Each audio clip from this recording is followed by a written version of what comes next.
on till I die. Come on till I die. Spurs Diehards, come on till I die. Come on till I die.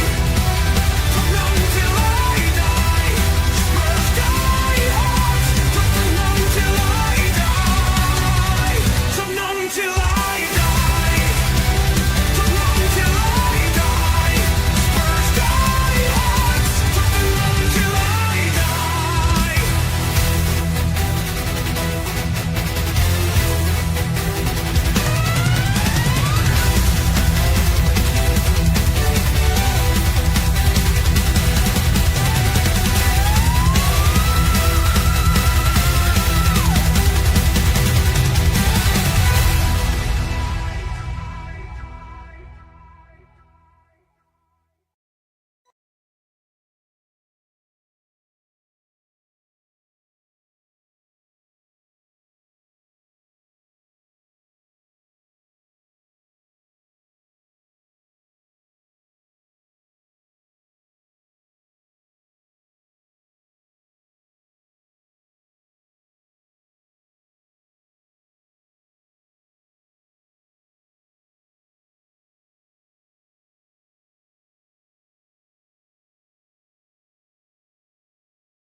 Oh, right. Well, I don't know what happened there.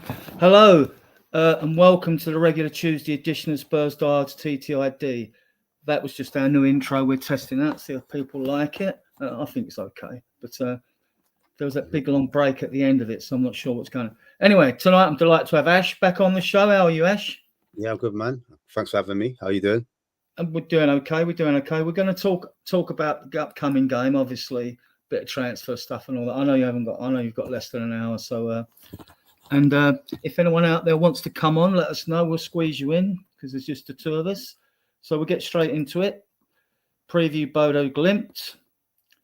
Right, the injury woes, as you know, Dragerson, Bergvall, Madison. You couldn't write it, couldn't you? Losing Bergvall and Madison at this stage of the season. Yeah, but there might be a plus here because. Son has been in training for about 2 weeks, I think, and I think he's been wrapped in cotton wool. So, do you think Son starts this game, Ash, or do you think he starts on the bench? Or yeah, I think it's far too soon. I'm not privy to what's been happening behind the scenes, whether it's been warming up, training, and whatever. If he's been involved in sessions, I would assume though you would use him against Crystal Palace. And kind of ease his way back in rather than throw them in the deep end. So that's my logical thinking. However, we have seen times where players are thrown straight back in when it comes to important games. I think the likelihood is that he won't be included. And I'm not sure if there's been any signs of him on the training pitch at all. So, but it's good news. Yeah, apparently he has. Apparently he was on grass last week, and then he mentioned him in his press conference, and that's why I'm thinking. And he said, well, and he didn't rule it out for this Thursday. He didn't rule it out. You know how he's coy with injuries. I mean, remember when Romero and VDV were thrown back in that Chelsea home game? No one expected that. Yeah, exactly. He's done it before, so yeah, you can't rule it out. But I would have thought he would have built him up slowly and brought him in for like Crystal Palace. And well, it depends, isn't it, on the type of injury he's had. I know it was a foot injury, wasn't it, that he had? Yeah, and apparently he'd been carrying it. Yeah, I don't know. Towards the end of last season, he had that operation on his groin, I think, and he was never sort of. And this year, he hasn't looked good on the eye test. His numbers are good, though. I mean, like what's he got there? He's got 11 goals and 11 assists. Slanky's now on 14 and 8. Johnson on 17 and 3 assists. Someone said it was 7 assists. It may be more assists, but Kulu 10 and 10. I mean, okay, we'll get rid of that, and we'll come down. Oops, what am I doing here? Yeah. So yeah, Son has been in training. Mhm. So if we look at the lineup, I mean, it's pretty safe to say that Vicario starts this one. As long as you don't let one between his legs in, you know what I mean? So, Yeah, Vicario was captain, wasn't he, against West Ham? So mm, he's definitely going to be leading the line. He's one of the talkers in the back line. You need someone mm, to let you know, if you've got more time than you have on the ball, etc. Where to communicate with that back four is key, right? So his shot stopping is imperative.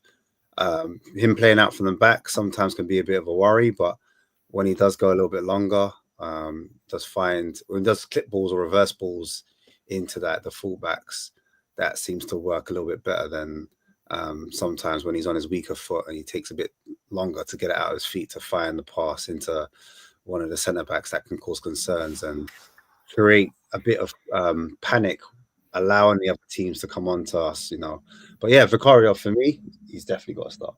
yeah, to me, his distribution at times is very questionable. I mean, he'll either throw it out when we're not set to have the ball thrown out, or he'll delay on the ball too long before launching it.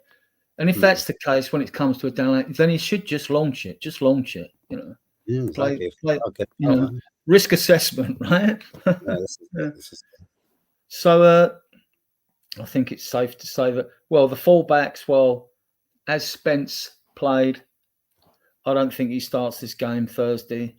What do you think on that?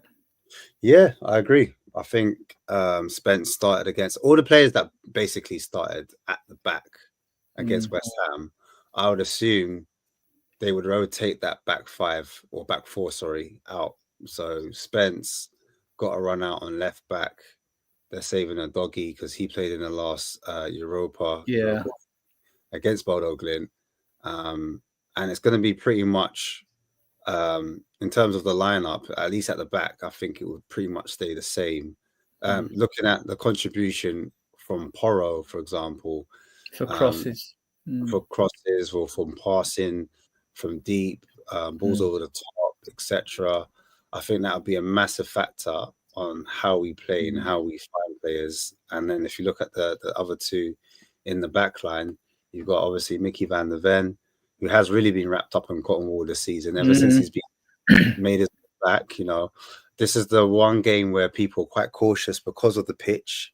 It's a 3 or 4G pitch where the surface is a little bit different. It's really good for sprinting because people say that when you play in those type of pitches, a lot more faster. There's a lot more spring on the pitch. And then you've got Romero, who again is one of our leaders. And for me, when he is on the ball, he's quite good at putting his foot on the ball, waiting to see an opportunity before he makes a pass. And then he's basically one of our creative outlets on the ball. He's our first point of contact. Mickey van der Ven's slightly different, where he likes to carry the ball out and he can break lines through carrying. So you've got two different players there that can break lines in different ways, in my opinion. Good evening, Dan. How are you? Sorry?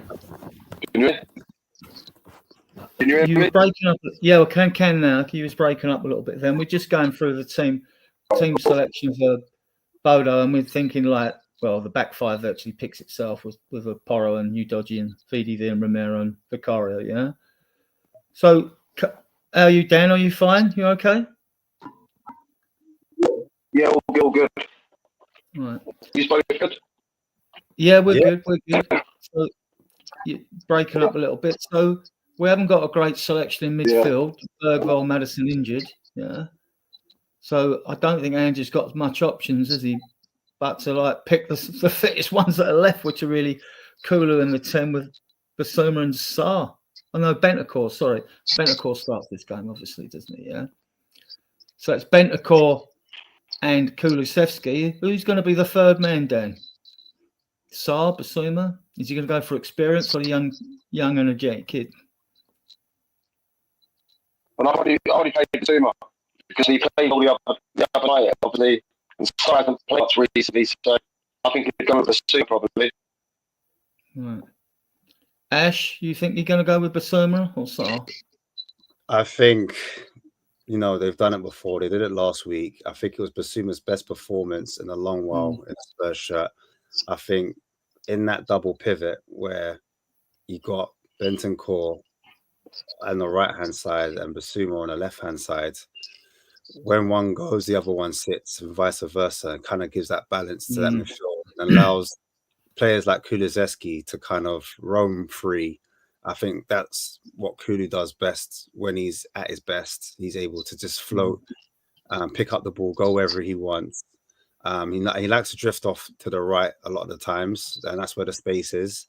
And sometimes when he does drift off to the right, we have something called superiority where we dominate a team in numbers. So, but tactically, I think if we play similar to how we did, you would see Bentancur mop up. If, like, for example, Porro bombed on, he would mop up that right-hand side and give him protection. And then on the left-hand side, if the doggy bombed up and down and he went on the outside, leaving whoever's at top to cut inside, then you'd see Basuma mop up on the left. And I think aerially as well, Bentancur would be utilized in terms of defending crosses going into the box, balls into the box, or vice versa. When we have set pieces, he'll be quite useful in terms of his aerial ability. Also, Romero, I'd say as well, his aerial ability hasn't been spoken about as much as I know. In my opinion, I think he's quite a weapon in the air. We're going for attacking the goal or defending our own goal. So, yeah, I think that's the midfield, me personally. Right. Yeah, I think we're virtually agreed on that. He could surprise us and start Sarr, but yeah, I mean, and Sarr does pop up with important goals. He's got 6 this season, believe it or not. So, the problem with me is discipline. I feel like when he's on the pitch, he was more of a box-to-box midfielder, and he will want to kind of, venture forward and win the ball high up because he's got the engine, he's got the legs, and because he's got that, he's more likely to go where the danger is. Whereas I think Bentancur and Basuma, I think the two of them, they're more likely to sit because they played in that system before under Conte, and they played alongside each other in that kind of double pivot role before. So that's just my personal opinion. I'm not saying Sarr can't do it, but I just naturally, if you look at the profile of Sarr, he's someone that covers a lot of ground, he's got long legs, likes to get forwards, and sometimes he wants to get into the attack. Do you know what I mean? Where this game, I think it suits us if we do like a mid block and we kind of just sit off a little bit, let them have the ball, and then hit that space, hit the counter attack, because they're going to want to aggressively. I was going to come to that. Dan, I think it's safe to say Solanke starts, right? But left and right is not cut and dried as far as I'm concerned. Who's going to play on left wing, who's playing on right wing? And when we've seen Romero there, because he's got that shit Ausrium, whatever. We've seen Tell out there. Son, I think Son's fit, but then it's the risk of you putting him in, and I think he might come on second half. But I mean, on the other side, you've got Johnson and Odebert, really, haven't you? Unless you're going to use Mikey Moore. So he might come on for 20 minutes in the second half. We got the game wrapped up. But I mean, who do you think plays on the left, Dan? Well, I think if you look at the lineup the other day, like when we played against Stam, he probably goes with Matty still on the left, I reckon. He probably goes with I think he probably goes Johnson on the right. Even though I'm not 100% the plan at all, I still think he goes with Tell on the left. If you look at the team the other day when he got the whole back four, you know the back four is going to be definitely different from the back four against West Ham because he got the inside back four. The wingers, I'm not really fan. I think Adrian, I hope that Son will definitely be back to the final. But I don't know, obviously, if we're going to risk early in this game, it's the right sort of game to risk Son. And then when he's been out injured for a while, it's has to take the pitch as well. Are we going to risk Son this sort of game? 100% sure. What's your feeling about risking him on this sort of pitch? Ash, who do you think plays on the left and right? You know what? Controversially, I think he might just go the same as he did before because it worked. So you've got the target man physicality of Solanke. He does well holding the ball up, bringing others in, link play, etc. dropping into that midfield position at times. Just doing a job for the team. Not about him. It's just about how he can get the team up the field, get the players up the field, relieve pressure from the defense at times, bring others in. That's Solanke's job, in my opinion. And then you've got Richarlison, who is a player that, no, he's not the most deadliest, technical. He's not a take-on merchant. He's not a 1v1 type of winger type, but he has a lot of running power. He creates a lot of havoc, chaos, his energy. He's got a lot of passion about himself as well.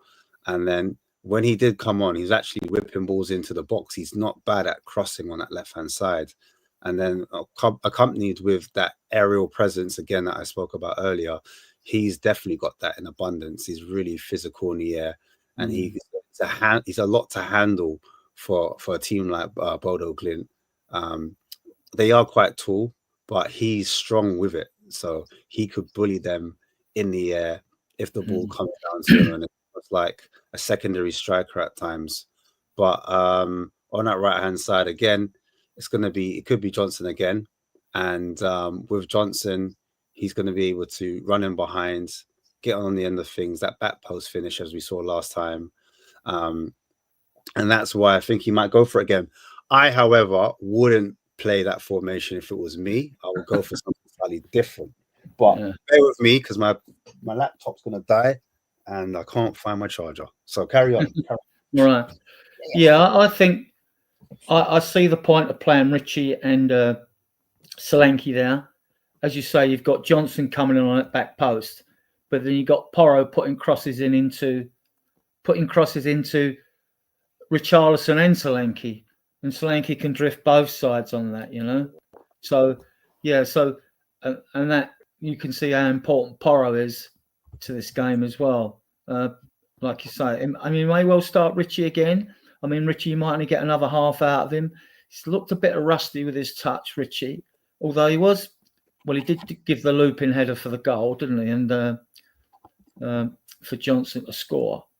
And but his touch looked a bit off to me. He still looks rusty. I don't know about you, Ash. Yeah, no, for me, that's Richarlison. He's never had, since he's been at the club, that's not one thing I'd say, Richarlison's first touch, he can get that ball under, do you know what I mean? And he can protect it.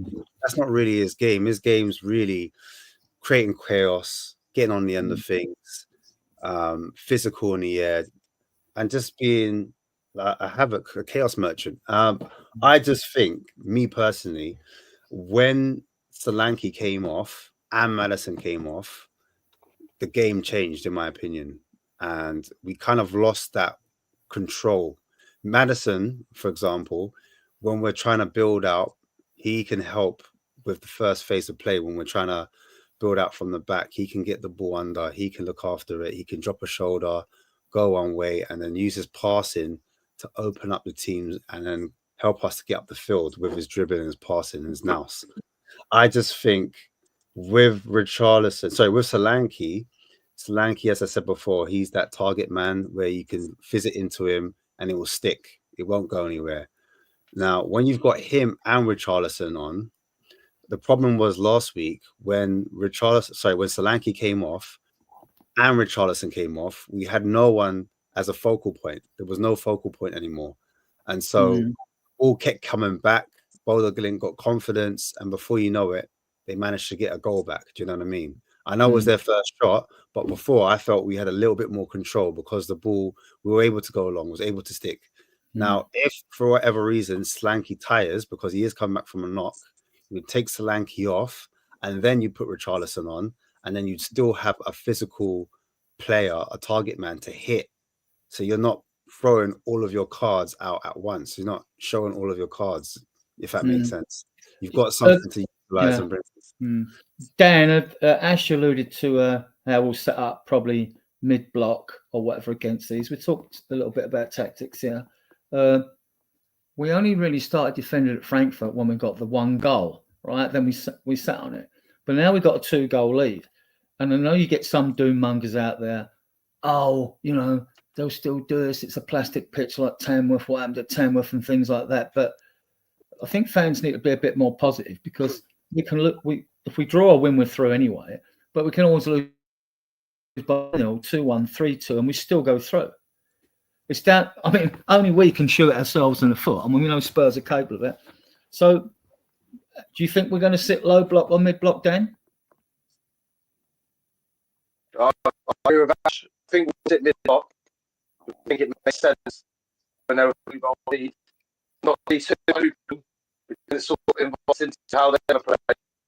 I think Adrian Percy, the way I'll be really surprised if they keep clean sheet in this team. So I've stayed first through the side and what that's the way I look at it. So they just go there and get the job. I think we can catch. I was speaking to you yesterday about this issue. I think on the show, you can definitely catch them on the cover. We go for 2 up and 2 weeks. Your mic's still breaking up, Dan. Sorry. Yeah. Oh, sorry. Yeah. All right, let me get out. He's gone again. Yeah, I mean, I think I don't like it when we defend, like when we go out all out to sort of do a mid-low block. I think we should try and get at them because they didn't lay a glove on us at the lane, did they? They had that one shot in about the 45th, 6th, 7th minute or something, which went past the post. They had Vicario screaming, and they scored the goal, which deflected off a Bentoncourt. But they didn't really. They were like just hard-working runabouts, basically. I mean, like I didn't see a lot of threat there. Do you know what it is? I'll be honest with you, Adrian. That game was the game to press them, to kind of like rush them, be more aggressive, be front-footed, go all out, all attack, at home with the fans, with a weakened team. We could smell blood, and we had a lot more shots than them as well, even regardless if we had less of the ball. We were still creating a lot of corners, we had the shots. I mean, that Exactly. Bentoncourt volley, I thought the ball was going to take the keeper in the net. He hit that volley so sweet, but that was. I'm surprised it didn't break his wrists. but the point I'm saying is, look, I think we kind of missed a trick then. And now we're missing, like I said before, Maddison. He is the one that he's like the cog in our wheel. He's the one that kind of allows us to hold on to the ball. You saw against West Ham when you looked at Armin Field, it just looked orientated. It didn't look cohesive, in my opinion, where we could find passes and slowly build up and work our way up the pitch through short passes. That's what Maddison will give you. I think with this team at the moment, with the profile of players we have, we kind of have to kind of go long. And like Kulusevski, like for whatever reason, he's slightly off it. And I would use him similar to what you'd use Solanke as almost like a focal point where he's a physical presence. You could sting the ball into him and he would look after it. Once he's looked after it, he could lay it off into someone else's feet, like a Porro on the right-hand side. And then Johnson makes a run in behind.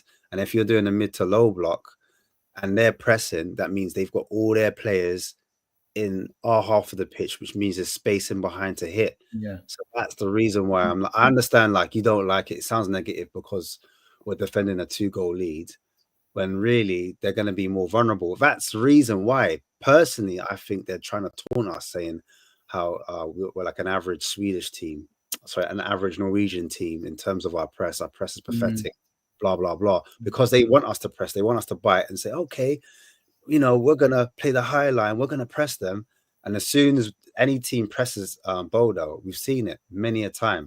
A lot of the away teams have pressed them and they've worked their way through the press. It plays right into their tactics. And then they can play on the counter, the quick transitions. They do third man runs as well.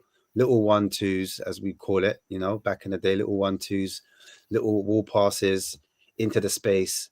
And before you know it, it's a little cut back into the area, boom, they've got a shot on goal, deflects, it goes in the back of the net. They're in the game, they're in the tie. All because we pressed. And remember, against West Ham, I don't know if you remember, we went man-to-man. We did a man-to-man press against West Ham. We pushed our players up. We tried to win the ball quite high up. And what West Ham did very well, they played out from the back, played it all the way into midfield. Then they switched to play onto the opposite flank where our fullback was nowhere to be seen. And then they played a little ball. It was Wan-Bissaka, who played a through ball or a line ball into Bowen, and then Bowen put the ball through Vicario's legs. Do you know what I mean? All because we were trying to win the ball high up and be ultra aggressive. Whereas I think at home, they wasn't expecting us to kind of set off them into a mid to low block. They didn't have any ideas. They didn't have any questions or any tactics for it because we weren't playing into their hands. So that's the reason why I'm saying it's not about us. We're playing defensive football or we're playing negative. It's not that. We're trying to negate what they want us to do. They're trying to bait us into pressing. That's what you do. You bait your team into press. Yeah. And that's exactly what they want to do to us. But we're like, no, we're not going to do that. We want you to come on to us so that we can do it to you. So it's a game of chess, in my opinion. I don't know. What do you think?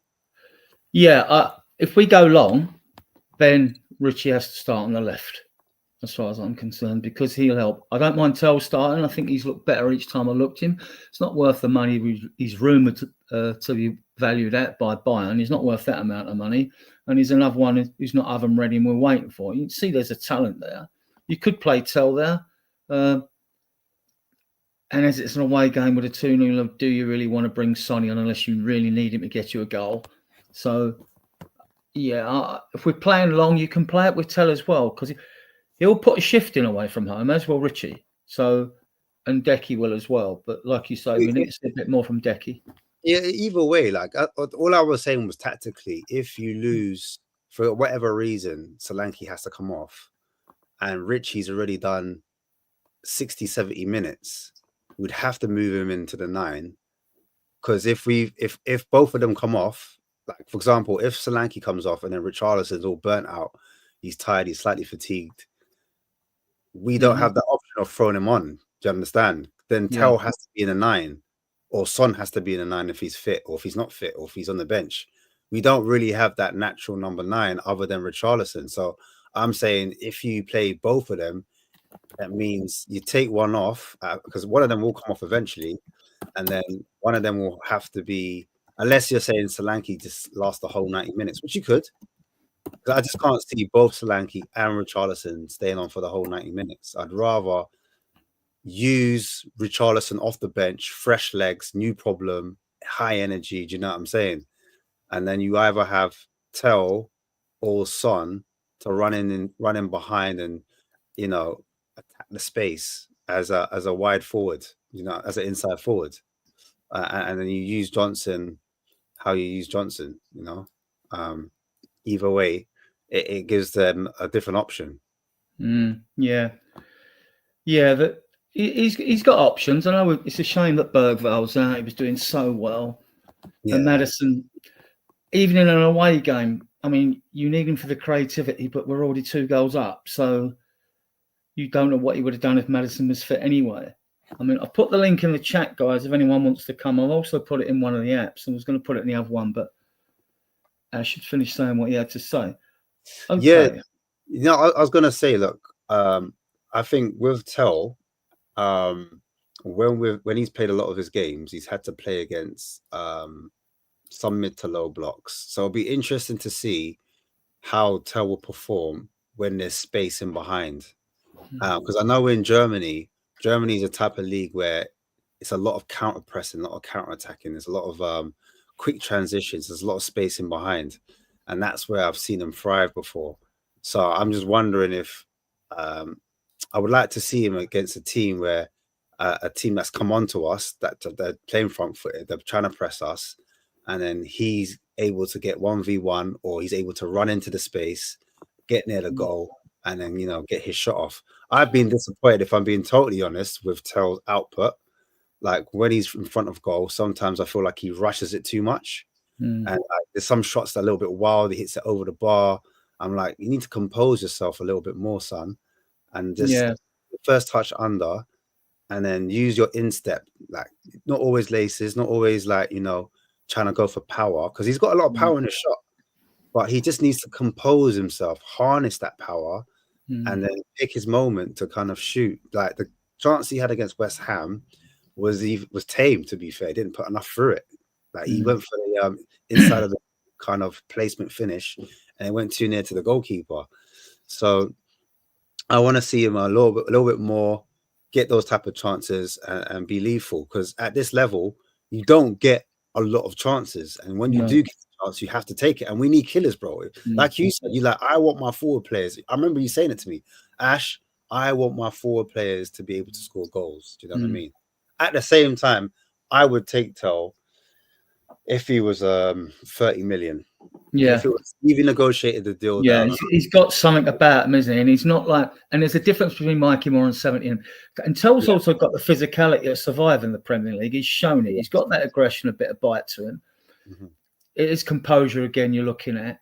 But I do like the way he takes players on, because he's got very good close control. I mean, so is Odebert. But these like, they're not oven ready. This is the only problem we got with this team. They're not oven ready. You know what it is? I want to see Tell on the right. I do want to see him on the right, because he played once on the right. I think it was for a half. Can't remember if it was against Everton or I can't remember the team, but it was one time he's literally got on the right and he's cut inside on his left and he's just hit it. Boom. Tested the goalkeeper, and I was like, oh, this is a little bit different. You know what I mean? Because I'm not used to seeing, like, you know, apart from Odebert, you know, players go on the inside and just take a shot and create something for themselves. But I agree with you. I think oven ready is the correct term. They need to have slightly more output in terms of either delivery or actually like hitting a target, testing the goalkeeper, working the keeper. And yeah, man, like I think Odebert out of the two is slightly more technical.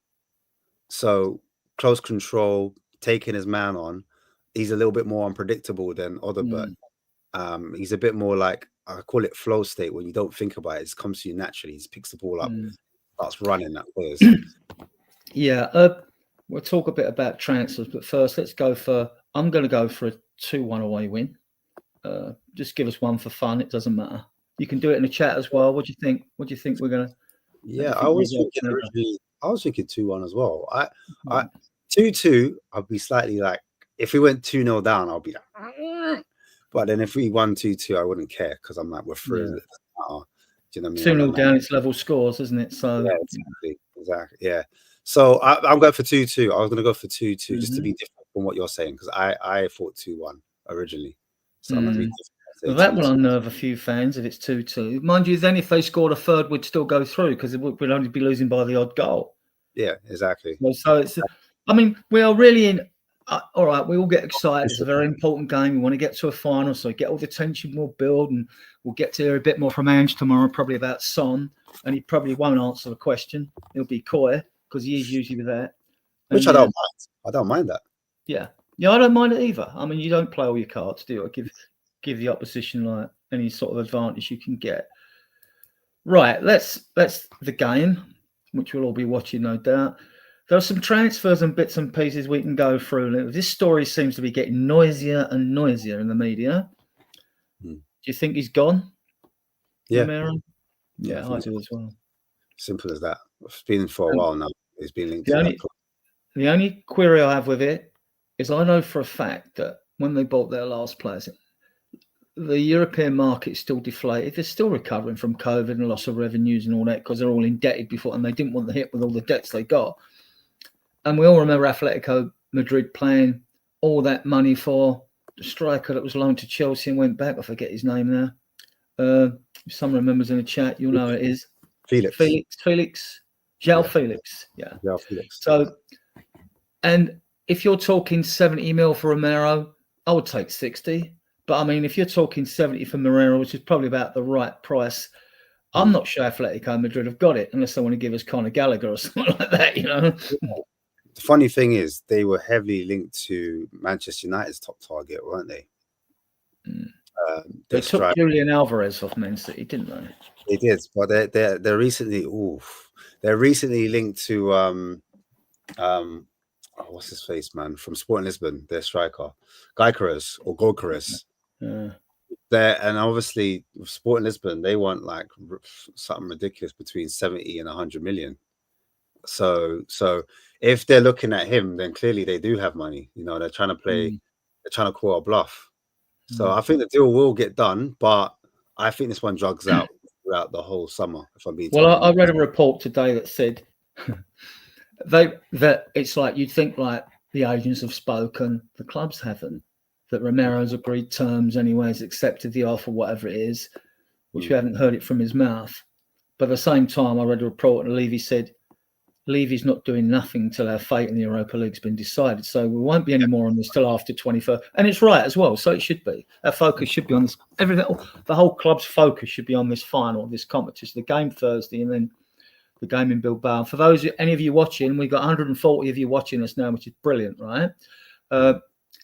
The applications for tickets was open today on Spurs, and you can apply. And I don't think you actually even pay through the club for these. I think these come directly from you for digital. But we'll probably get a bit more news on that when people try. I couldn't log on to onto Spurs today, like so. Yeah, so them tickets now we're getting 14,000 something. So we'll see. But we've got 3 times that amount of season ticket holders roughly, or when they're all taken up, we've got 42,000. But I mean. Yeah, so we'll see how that goes. And good luck if you're intending to go and get the ticket. I'm not. But obviously, if I've got one, I've got other people close to me that would fight me to death for it. You know what I mean? So, right. So we think this is done with Madrid. It's going to grow. If he doesn't want to play for us, I don't want him no more. I think he's by far our best defender. But then with all our players, it's always subjective. There's some players the fans just love to hate or refuse to like, no matter how good they are, you know.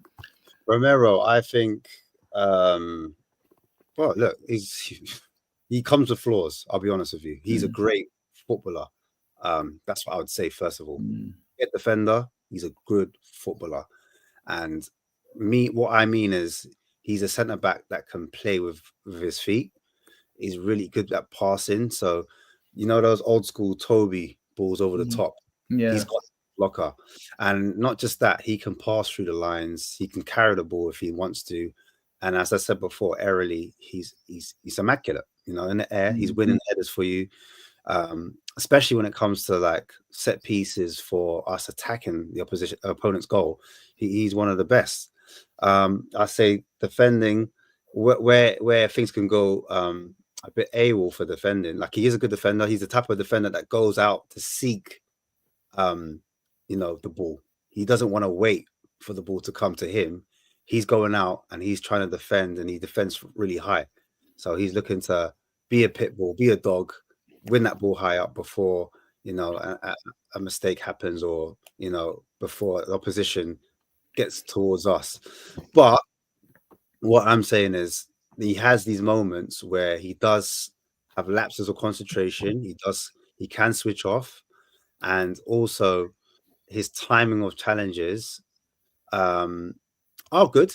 They are good, but he can be over aggressive in terms of like when it's not necessary. Sometimes foot high. The other day in that Bodo Glimt game, I think he puts his arm around someone's neck or something like that, and he takes them out unnecessarily. Do you know what I mean? And he's having a stellar game. So he's got those moments, that South American gene, that kind of Latino fire in him. He needs to like calm that down. But as I said before, the concentration is the biggest issue for me, and that's why he's better. And you said this before as well, Adrian. He's better in the free. He's better in the central position in the free, where he can go, he can roam, look for the ball, win that ball high up, and then give it to whoever needs it. Do you know what I mean?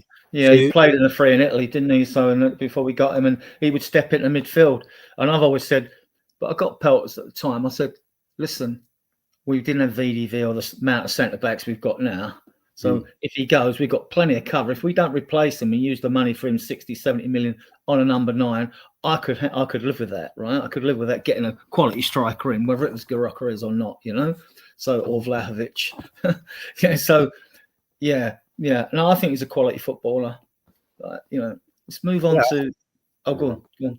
I was just going to finish off. I just think if we're going to replace that Romero, I think we do need another centre back, because Mickey van der Ven has shown that he is only available for 50% of the season. Do you know what I mean?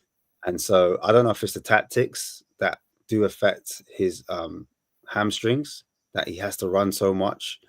and that's what. And I don't know in a different system if he is running less, if he's exposed more, etc. I'm not too sure because I haven't I seen it think, yet. So. yeah, we need to see what happens pre-season because, like, But you've got Davies, and you've got VDV at the moment. You've got Dragosin and you've got Danso. Then you've got the three kids. You've got Vuskovic coming in, who we need to look at pre-season.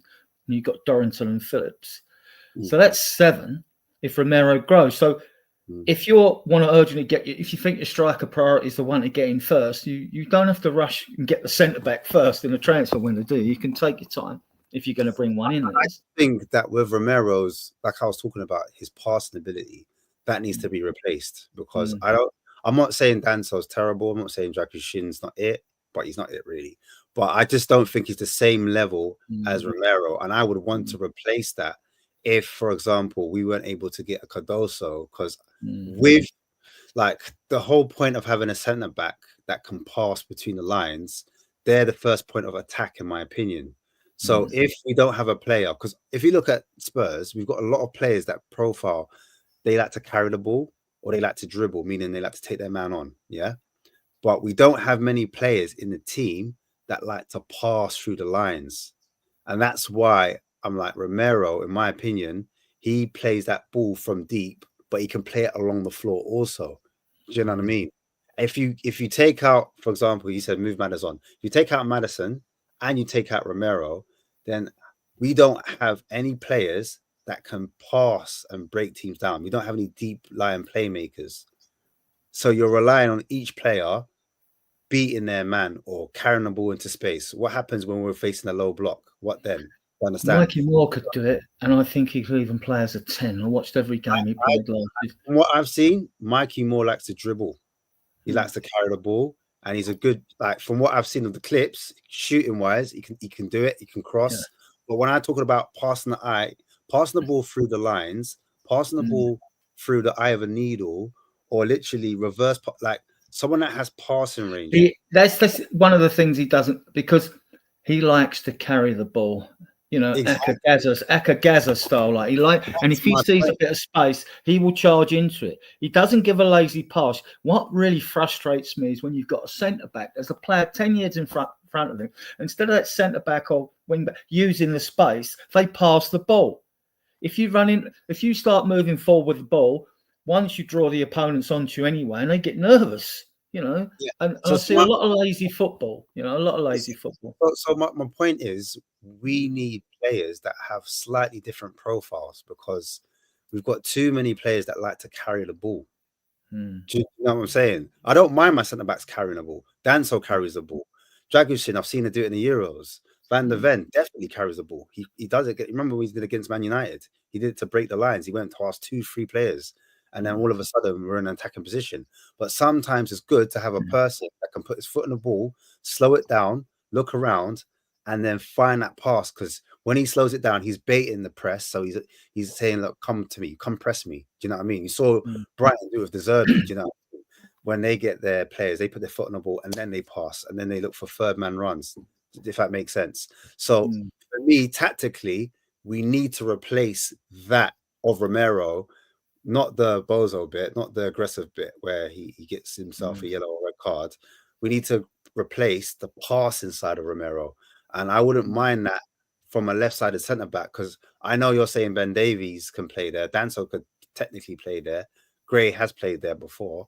But I think if you lose Van der Ven, the quality drops off, in my opinion, depending on what system you play. But I wouldn't want to rely on a Ben Davies, if that makes sense. That's why a Henko at Feyenoord, you can play left back as well. Or Hincapi at Leverkusen.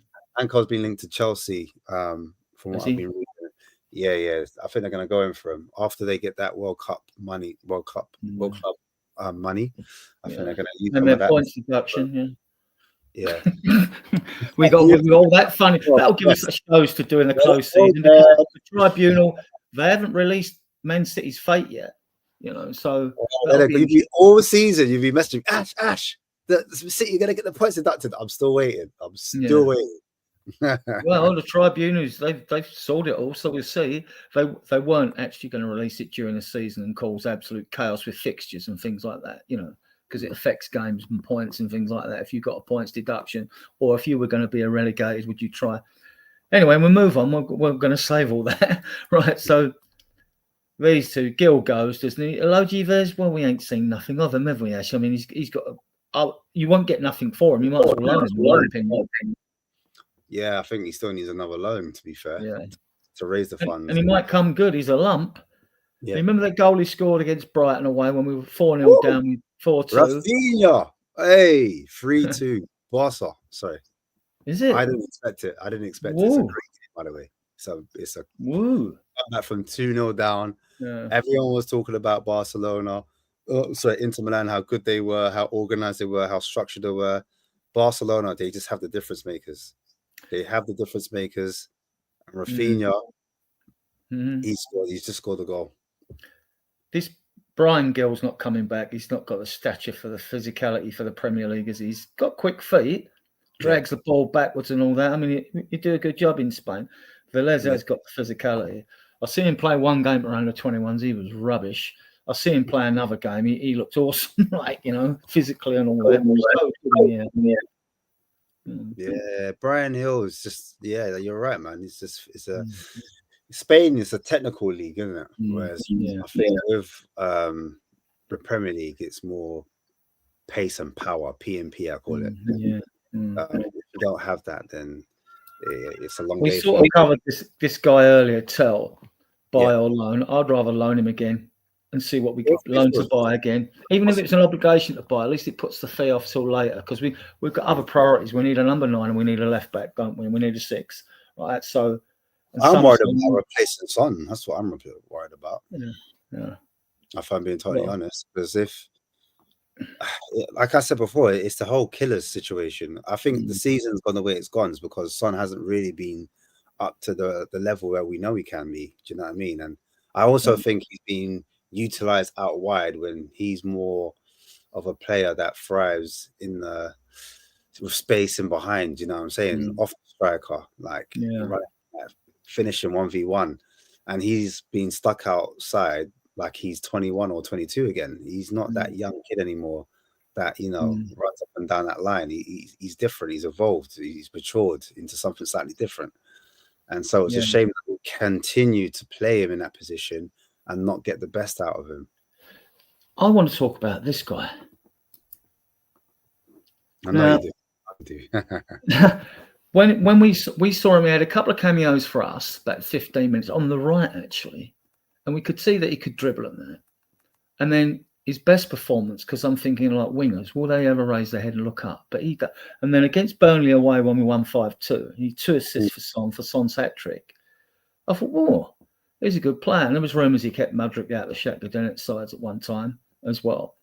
And I did post a video of him, and both WhatsApp groups and the other Facebook groups are posting, and XCOM everywhere, basically. Our page, our Spurs page, our Facebook page, everything like that. So I don't know how many people watched it, but I thought he would be a decent squad player for us if we started to keep him. What's your take on Manor Solomon? Oh, Manor Solomon, man, you had your chance. I know he had an injury, so it wasn't fair. I get it. It's just his track record. Injured at where was he at? He was at Fulham. He was at Fulham, Donetsk. Sorry, let me start at the beginning. He was at Shakhtar Donetsk, and he had an injury that kept him out for a while. Knowing that, Fulham still picked him up. And again, the same thing happened. He had a massive injury, and then he came and he had like a purple patch where he got like 4 or 5 goals in a row, and we're like, oh, he's arrived. And then he got injured again, and he came back again, and he was a bit flat. Nothing really much from him. Then anyway, fast forward, he's at Spurs. Spurs, like you just said, against a championship team in Burnley, he's done those 2 assists, and you're like, oh, hang on, there's a player there. And then the rest of the season, you haven't really seen him. Then he got injured. Cool. Then he's gone to Leeds. Where are they? They're in the championship. So I'm not going to say he's a championship player, no, because he has done it at Champions League level. He has played for Shakhtar Donetsk. But I need to see a little bit more consistency where I see him fit for a whole season.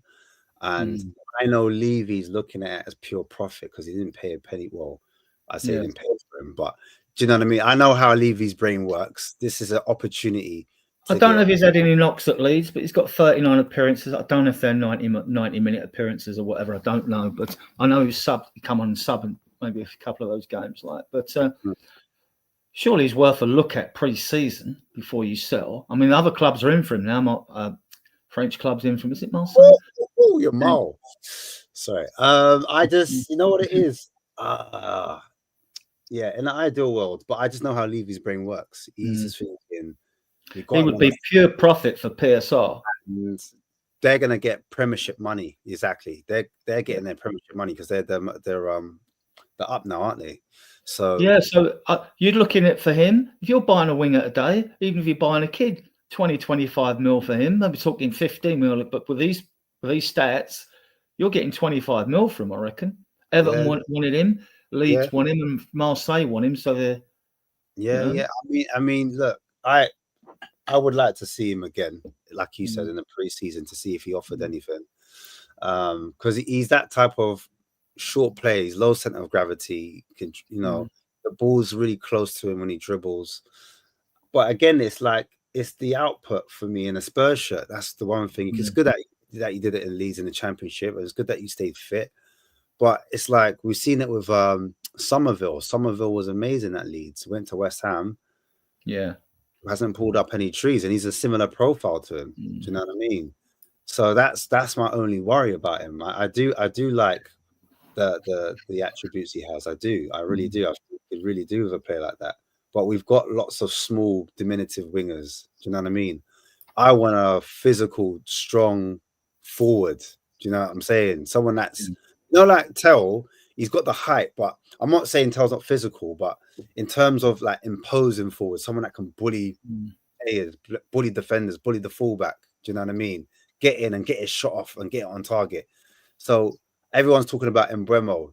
That's got to be the kind of like forward we're looking at. Do you know what I'm saying? Or I know some people aren't fans of him, but Semenyo, even he holds physicality. Someone that can create chances off their own back. They haven't got to rely on someone throwing a ball into space and then running into it and then scoring a goal. So that's where I am with Solomon, if I'm being told. We won't know much. I mean, pre-season, because Andy's future won't be, and then we'll come on to that later. We'll come on to that later because there's so much. I mean, everything this club is about is transparent as mud, right? This game's two players linked with City recently. I mean, I see one today, 55 million at Man City. But to me, with Maddison, you've got to keep him because he is creative, right? We want more from him. We always want more from every player. But you've got to keep him. His stats are good, right?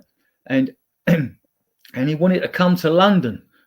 That was one of the draws. He wanted to come to London. He wanted the London life or maybe the London social life or what football socialise. I don't know how they socialise, So I just don't. I think this is just the usual transfer mill, rumour mill.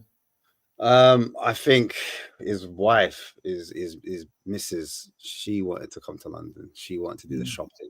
Do you know what I mean? They're having a kid was coming on the way, and she wanted to raise them up in London. I think she's a London. I don't know if she's a London girl originally, but that was what I heard. That was the definitive factor of why he chose Spurs over Newcastle.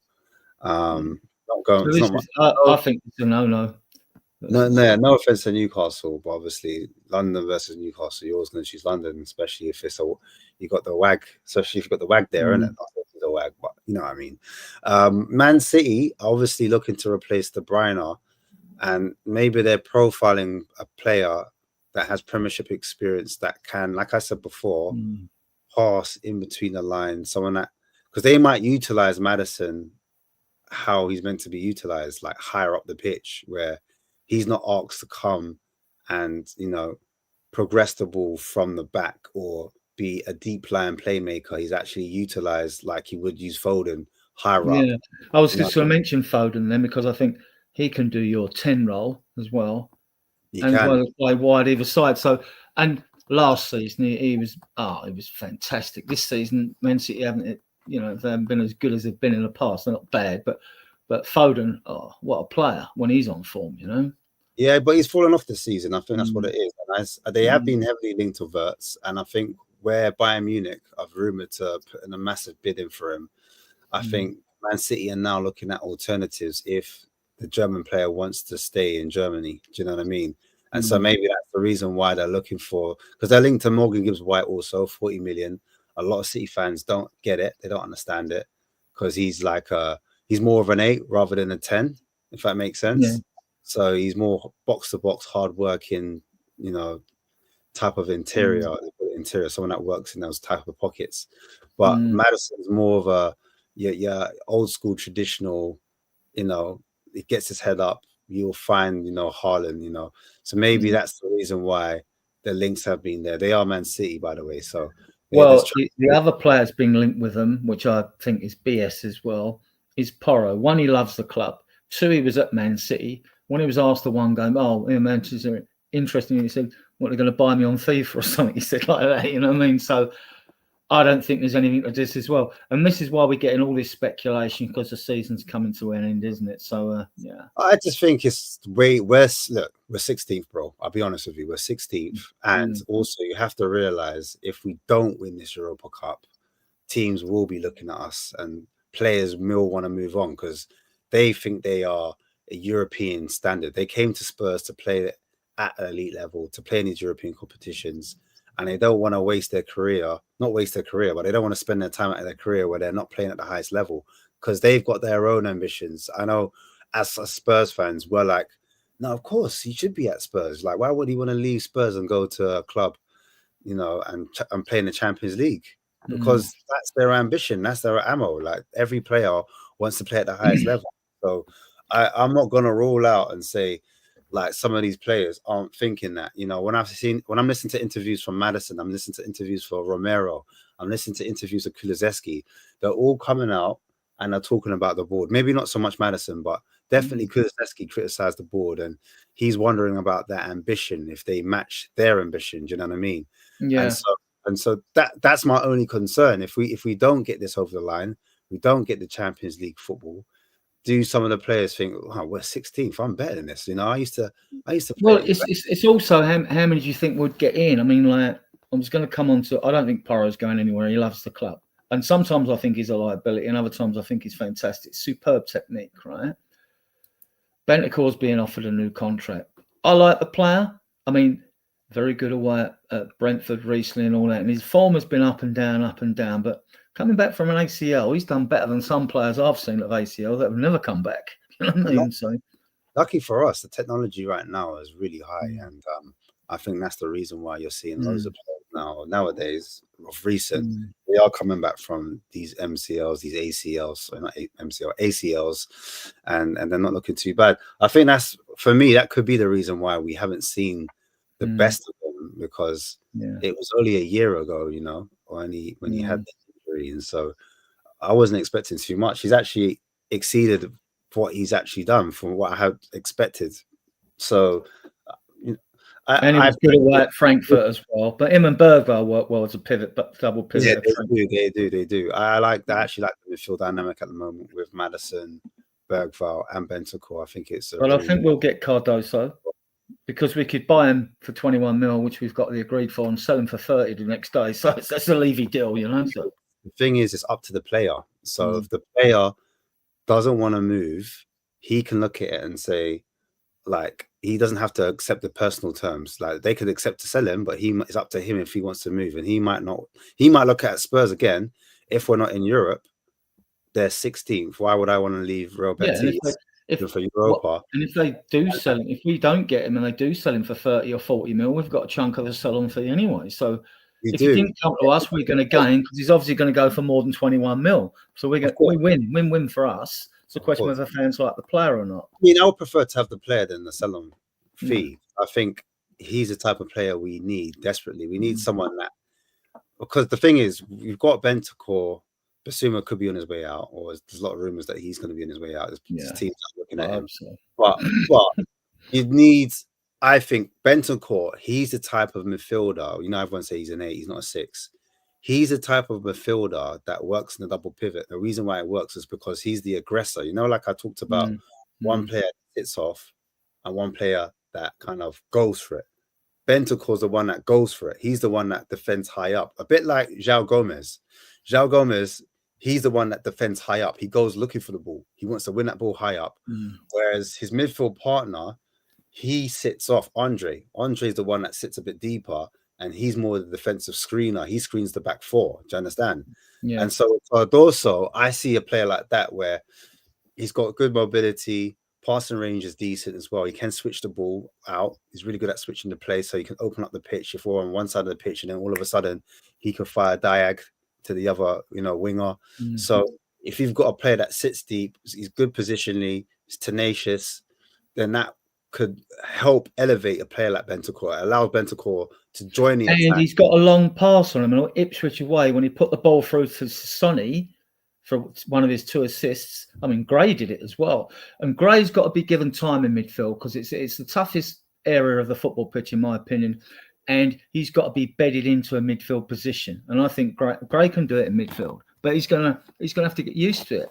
And we only recently, to me, I thought when we had Maddison, Bentancur, say Decky, or Maddison, Bentancur, and I'm forgetting now, another, then we started to show a bit of cohesion in midfield, and we hadn't shown that all season, So I think with Gray, I'll be honest with you, he's being linked to go back to Leeds for another loan. That's come out today.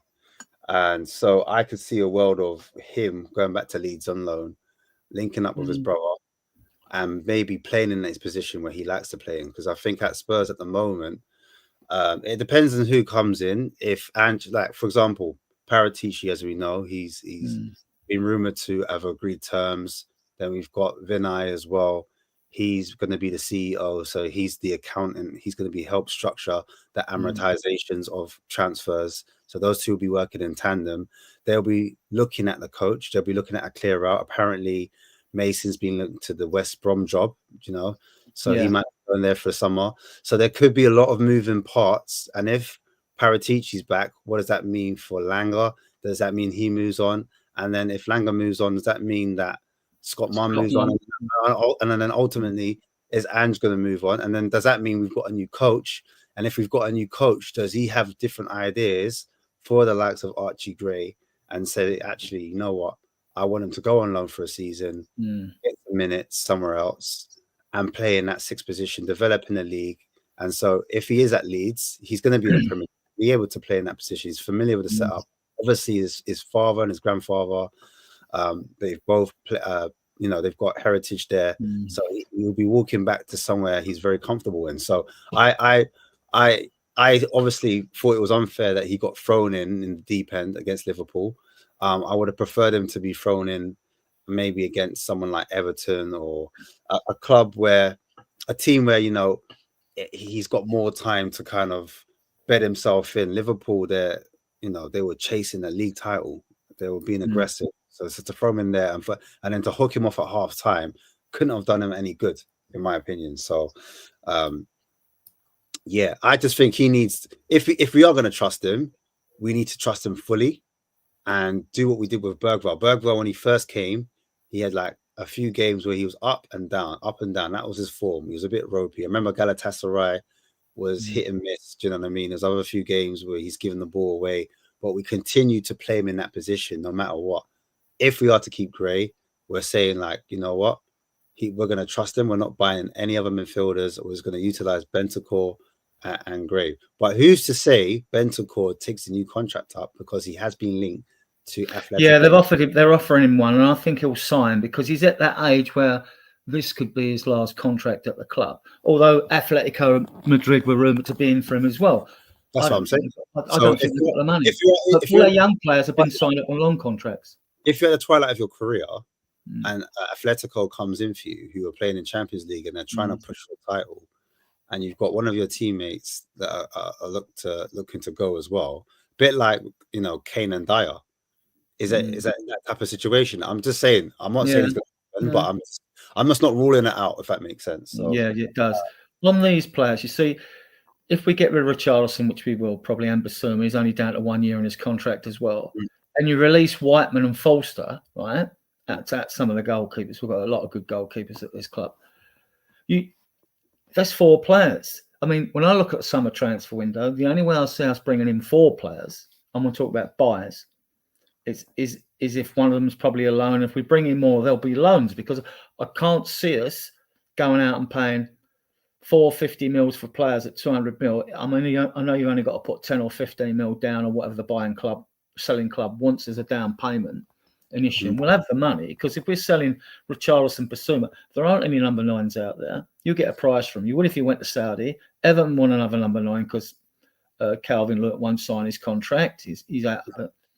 Basuma, they say he's been working very hard in training. Pity hasn't thought about doing that before then for us, because like he had 3 suspensions last year. And to have 1 or 2 good games now, and if he helped us win the Europa League, fair play, but I still don't want him. I don't want him. He's just not consistent enough. And if you're talking about trying to fit in Cardoso and Gray in midfield, he's so far down a pecking order. If I was him, I'd be looking for another club. I'd be telling my agent to find me another club. Richarlison knows he will give it his all. Richarlison, he does. I mean, you've got to love him for that. But I mean, like, yeah. I mean, how many players do you think we could get in the window? I mean, we're going to drag in for, if you're saying conservative, say 50, say we go 55 for Romero. I mean, you're not getting any midfielder in this Premier League for less than 20, 25 mil. I still think you get your money back on Basuma, 20, 75. And Richie, depends. You could say 30. You're looking at 100 mil to go at whatever we've got. And we spent on average like 120 mil net on players since the stadium opened. So, and that's a lot of down payments. I'm not going with all this. I get the Levy always pleading poverty, but you don't let other clubs know that, you know, you've got a transfer fund of 300 mil, do you? You just don't do that. No, I agree. I think the Whiteman Foster one is interesting, because if we was to make it in Europe, we kind of need the club trained quota in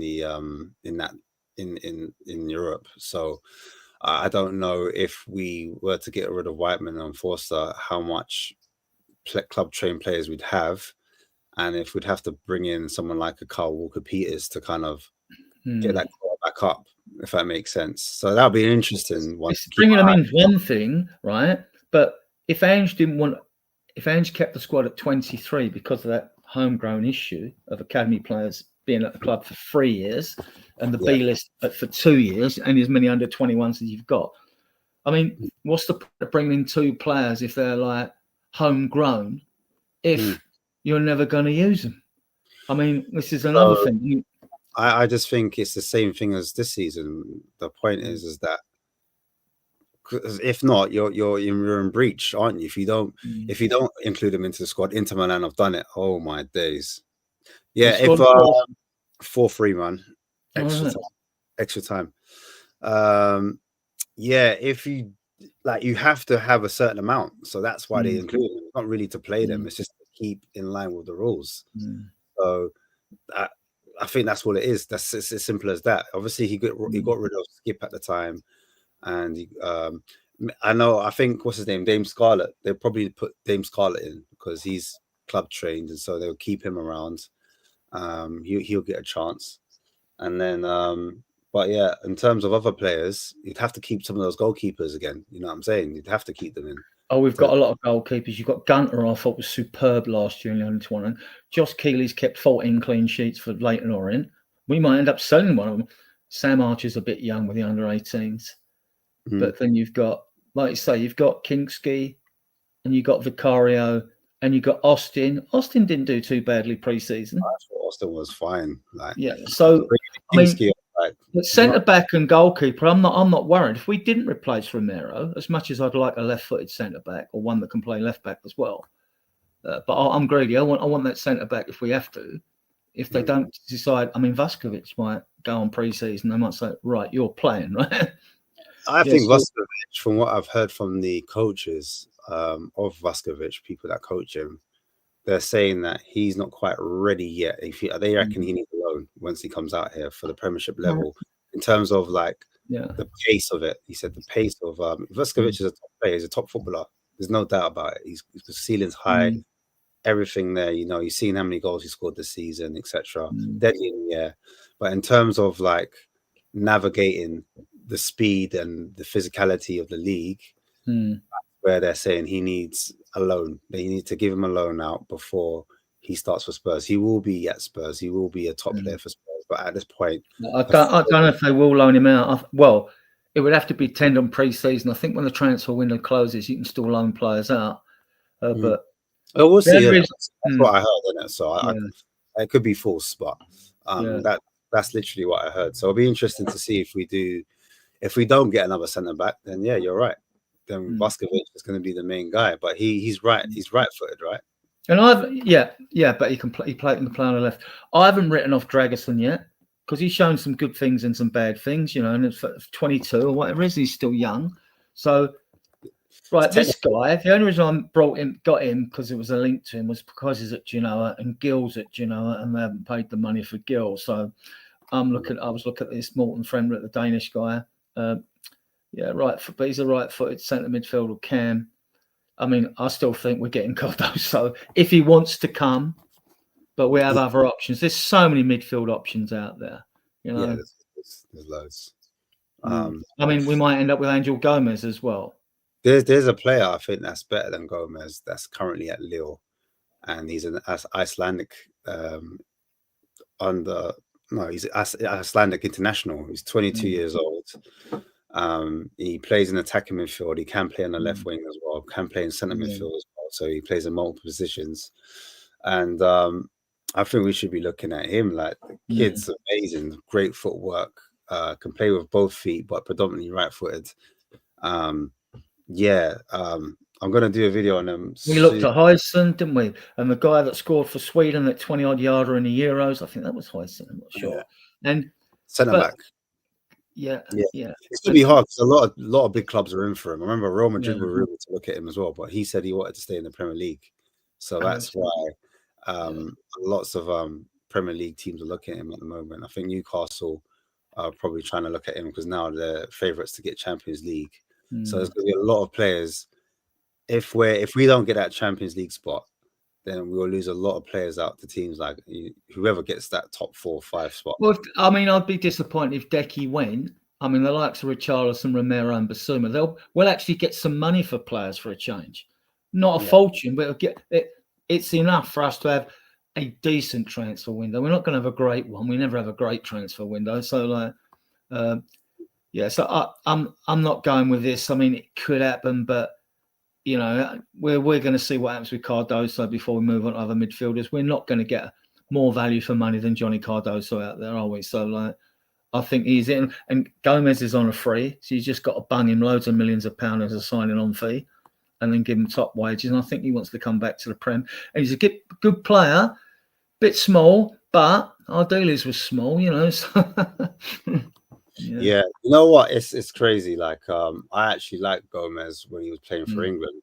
I thought he was so technically gifted. I was like, this guy, he's something else. I was so glad that the under-21s England manager got promoted and we got to see him. Him and Morgan Gibbs-White in the England team. I thought it was a breath of fresh air, if I'm being totally honest. But unfortunately, my show has started, and I've all right. I will carry on with the chat because I've got a few things to go through. I'll be over to watch it, give your show the thumbs up when I'm done here, right? And we got 206 people viewing us now, so it must be all on XCOM, right? Which is excellent. I mean, so thanks to all of you. Thanks for coming on, and you came on at short notice. It's a shame that Dan's internet's playing up, but we'll get Dan back anyway. So thank you for trying, Dan, anyway, right? If you're watching us, right? And I'll carry on. We've been linked with this young Bissek, this German Inter Milan. Right now, man. He's playing right on what? I'm doing some scouting right now. All right, good man. So anytime you see me looking down, so I'm looking at Bissek. Yeah, Sean Butler was going on about him, saying he's a good bowler. I haven't watched the video of him yet because I was watching too many. When they really gain gravitas, like there has been contact between the clubs, players, and agents, then I'll go and drag the videos down, But yeah. I mean, look, he's playing in the Champions League semi-final right now. So, wait. If I was you, I'd wait. Yeah, I'd wait because for us to get a player like that, it's not easy. But yeah, we've been linked with him for over a year. To be fair, I would take any of the Bayer Leverkusen centre backs. You've got Jonathan Tarr and you've got Tapsobers there as well with him, Cappy, haven't you? Yeah. So And this Cappy guy's he's 24 though. He'd be ideal for the left. He can play left back as well, so he'd be this ideal. But guy's at Inter Milan. He's at Inter Milan. So he's playing right now in a semi-final. yeah, he's good. Yeah. So yeah, I We got- wouldn't hold my breath on getting an Inter Milan player. Do you know what I I mean? can see this happening. If you got to go, Ash, just go. I mean, it doesn't matter. Like, Yeah, pick up, man. All right, These guys see you have later. told me- Thanks for coming on again. Yeah, and we'll get you back. And I'm always available if you need a runner as well, usually. So yeah. All right, man. I'll get you All on soon as well, man. Big up the Okay. chat. All right. Oh, All big right. up people watching. Peace. Yeah. Yeah, there's loads of you watching. There's 207 on a Champions League day, so that's absolutely fantastic. And I want to thank you all, each one of you, for giving us your time, patience, and listening to me waffle on, right? So I've got a few more things. This Ryan Mason, the West Brom manager, I think this is going to gain gravitas, and even more. And I think he's going to end up at a club shortly, Ryan Mason. And then we'll see what he's made of as a manager, won't we? But yeah. Another thing I wanted to talk. Let's go through the chats. Go through the chats. Yes, simply ACS spent most of his career at Spurs injured. He's saying, I've not watching the game. I haven't got it on. Inter Milan have nerves. Still, I know a lot of you are probably watching it.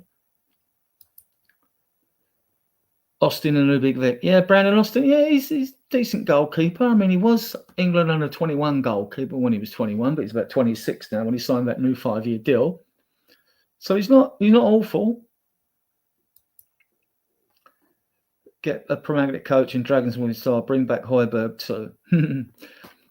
Queen Ellie would love you, Angela. Bring back Højbjerg.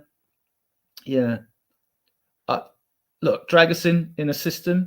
He's quick. He should be able to play in any system because he's not slow. He's good in the air. It's just a question of his like, with a lot of these young centre backs learning their trade, it's like you got to cut out. You get sent off against Karabag, and you get done because you're not goal side. These are things that centre backs have to learn. You can miss a shot in front of goal, not as effective. I mean, you miss a tackle as a centre back, and it can be game over. You can lose a game. So, yeah, I haven't written him off. I'm not writing him off. But when you're not available, our fans tend to write every player off who's not available. So let's move down one. No luck. We'll end up with a 19-year-old from the Championship.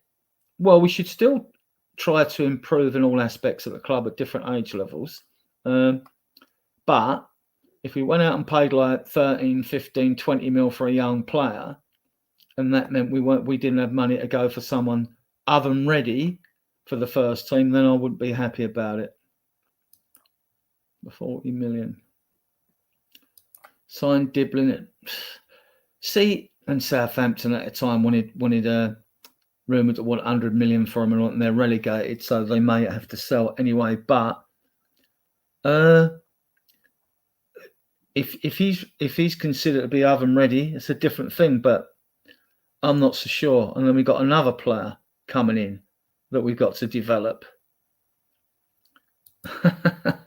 So simply, I saying he would take the whole Bayer Leverkusen team. Yeah, let's go back to the banners. Yeah, I think this is going to get done. They'll just sack their manager, haven't they? So we move on. We'll carry on for another few minutes. Oh, before I do, 270 viewing us now, which is fantastic. If you can, like the ribbon is below, smash the like button, leave a comment, and subscribe to the channel. It helps us enormously. It helps us grow. It helps the algorithm. And it only takes 2 seconds. And where's the banner for this? Let me find it. Where is the banner? Got here. And for those of you watching, viewing us, you can find us here, on YouTube. And if you could subscribe to the channel, we'd be very thankful. Right, so let's go back to the banners.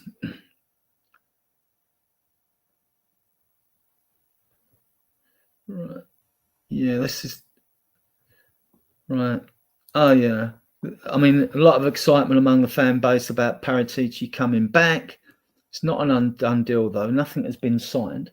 I think there's probably is an agreement in place now, as it is gaining gravitas, and it's getting noisier. The story around him is getting noisier.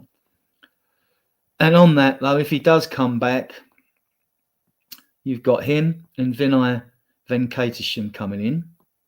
So I think it may be goodbye to these two. Scott Munn and Jan Langer could be gone. And then if Paratici comes in, we're at a situation where Ange to be let go with or without Europa League success. I think he's gone with or without success. I want the success. We all do, don't we? But I think he's gone. I mean, there was always the possibility that he'd win the Europa League and then stick two fingers up the club and quit and go. But that would be giving up the chance of having a crack at the Champions League. Well, I don't know what's in Ange's mind. And him having a crack at the Champions League wouldn't be in his hands anyway. That would be down to the club. And if Paratici comes in, I mean, I know Johnny Ham was going on and saying that Paratici wouldn't have brought Ange to the club anyway. So, you know, Johnny knows his football. So, yeah. So we'll carry on for a little bit more. We'll go through the chat. Basuma plays further football, might play better as a number 8. I'm done with Basuma personally, but like it's subjective with players. You either like them or you don't, you know. So this is something. This is what I want from I want a new manager who will actually work with young players like Xavi, who played 767 games for Barcelona, and like he managed Barcelona under financial constraints, but he brought Lamar in, didn't he? And I've heard two different conflicting reports because I know Jack Kaneki on the Irish Hotspur, he was chatting with me and he was like, he was saying like, no, apparently he isn't well liked by our players, but and all this, that, and the other. No, I don't know. So I've read good reports. I haven't read any bad reports, but Jack would have. He would have read his reports. So who knows? With players and managers, it can be like difficult at times if they have different opinions or different philosophies. So yeah. But if you look at these, I mean, you all know about Mikey Moore. Like, I mean, I just think he's absolutely superb. Jamie Donnelly's just got the award for Leyton Orient for Player of the Championship or something. And so Vaskovic, well, he came from Hadjit Split, didn't he? He went to that Polish side, Luka Vaskovic, centre back. I think we got to pay 16 million for him as a 16-year-old kid. That was unheard of for Spurs. And the whole of Europe was looking for him. And then from that Polish league where he upped his game, he's gone on to Westerlo with Alfie Devine, and he's smashed it. He's had a couple of off games, that all players do. Devine liked him. Sad that he lost a year of his development at Portsmouth or Plymouth. It was when they sacked the manager when he was there with Ashley Phillips. Yeah, Phillips would have had a baptism of fire at Stoke, wouldn't he? Because they've struggled all season. But he has had some good reports. Alfie Dorrington, not too much about him. He's at Aberdeen, isn't it? Aberdeen, I think it is. He did score a goal, the opening goal in a 4-1 game up there. So. Min Hook, Yang Min Hook, well, I like him at QPR. I've posted videos of him. I mean, he's a tricky player, but he needs another loan. He's not ready. Now, George Abbott, who was captain of the under-18s, moved into our under-21s. He was given the captain armbands in the 21s, and now he's been given a season-long loan at Notts County, and he has absolutely smashed it there. And we need a defensive midfielder. I think they should have a look at him in the pre-season. But, you know, it's a lot of youngsters. If you talk more Donnelly, Vaskovic, you know, Abbott. Will Lancashire, it's not gone great for him at West Brom. He did score 23 league goals last year for the under-21s and over 30 in the cup competitions. And he does look every inch a striker. Not happened at West Brom, but we all remember how many loans Harry Kane had, didn't he? In Norwich, Millwall, places like Leicester, whatever, and he never had it. Scarlett, he's only 20 now. I first seen him play at 17. He was head and shoulders the best player on the field. And Wayne Scott, he's a natural striker. Does he have a future at this club? Don't know. Probably doubtful. But he's a natural finisher. He'll have a good career. Odamaji Ajayi, right now, he came on. He was the winger that scored against Elfsborg. The nippy 1-2 and then smashed it in. So he is an exciting prospect. Josh Keeley, like 14 clean sheets for Leighton Orient this year. Fantastic. Gunter's at Wealdstone. I know we're getting battered. He was conceding 3 goals, 4 goals and all that. So I don't know what's gone on there. Matthew Craig is at Mansfield. He's done all right there. He'd probably be sold to him a couple of $100,000 or something. I don't know. Tyrese Hall, playing for the under-21s, ball carrier. Very skillful and tricky. See him in a pre-season game though, and he didn't show up at all, right? But I've seen him play with the under-21s, and when he's on song, he's brilliant. But I don't know. Maybe he'll kick on. Now this last kid, Williams Barnett, plays for the under-18s. He's excellent. He's absolutely excellent for his age. He's so composed in front of goal. He plays as a number 10. And we got so many quality youngsters. They're not all going to make it. It's only about 3% of Premier League academy players make it into their squads of 25, yet alone, right, become a regular first-team player. But when you start bringing in players in and paying the wages now, that Dean Restrick went and they ripped up the pay structure, you get better quality youth players in. And some of these will be sold, and some fans will be pissed when we sell one or what they sell, especially if they go on and do well elsewhere. But you can't have a 50-man squad, so we just have to live with the fact that, I'm confident that Donnelly, Moore, Vaskovic will make it, and they'll make it with they'll be part of the first team squad. I don't know about Minhyuk. Abbott, from what I've seen at Notts County, and he's smashing it. He seems perfect for the Premier League. So he looks. Others here, you never know with JE. Keeley might even be sold. Gunter looks a very good goalkeeper, but his loan's not gone quite, he's conceded lots of goals for it. So these you have to wait and see, wait and see with these players. Well, I think in 1 hour 26. I'm going to go through the chat and then we'll probably wrap it up, guys. But we've got 280 of you viewing us, which is fantastic. We got here. I think we're best to part way with Zans. The font have been really poor. It's not. Yeah. I think. Look, I don't think the fan base is gonna. They're not going to slaughter Ange insult wise and all that. But I think even Ange knows he's gone. And so let him go out with a bit of silverware, is what I say. I'm sure you all do as well. Yeah. Well, I actually think simply is that before the players come back for injury, he'd already reached a tipping point.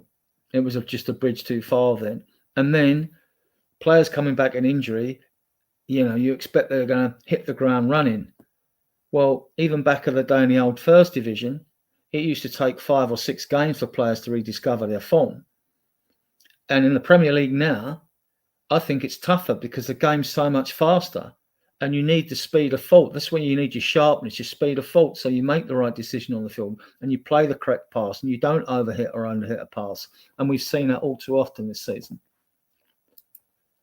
If Ange wins EL, I would love to eat humble pie. We're going to win it, simply. We're going to win it. Right? But yeah, and when you play him, it's also a risk. I mean, people were like Mikey Moore, the prime example. I mean, he played ever so good well against AZ Alkmaar, didn't he? That spell he came on. He played well pre-season and scored up at Aberdeen, I think it was. And it's the timing when you can bring them in. You play a youngster and you lose a game, you can imagine a backlash. Well, and also simply, yeah, true, but Arsenal brought through lots and look at them. Yeah, that's true, right? But so have we. And what you've got to consider with Arsenal and us is they brought a few youngsters in with experienced players. Our team's already young. You Doggy, Sarr, Gray, Bergvall, and like to name a few. And you're now bringing in youngsters on top of that. This is what we all complained about this season, basically. I mean, Solanke was the only other Reading player we brought in. The rest we're always going to have to develop. So that means we wait again and we wait again. So, well, we'll see what Ange says in tomorrow's press conference about Son. That'll be interesting. We've actually, we'll all be pretty close to picking the team for Thursday. And other than that, as Spurs fans, it's the wait and see game for us regarding a new manager, you know, and especially in the transfer window. And all we're going to do is listen to loads and loads of BS speculation. And then, like, if you're bringing a new manager in and you wanted to bring some of these other players in with him, you know, when do you bring the manager in? You know, if Ange lost on Thursday by 2 goals or more and we went out, then they might bring a manager in quickly. But it's not going to happen quickly. And this is a frustration, because if it doesn't, what about the manager that comes in? Is he going to be happy with the players that the club bring in? They are all club signings at the end of the day. I don't care what anyone says. It's never down to one person. They might request a specific player or two, but it's never down to like the manager.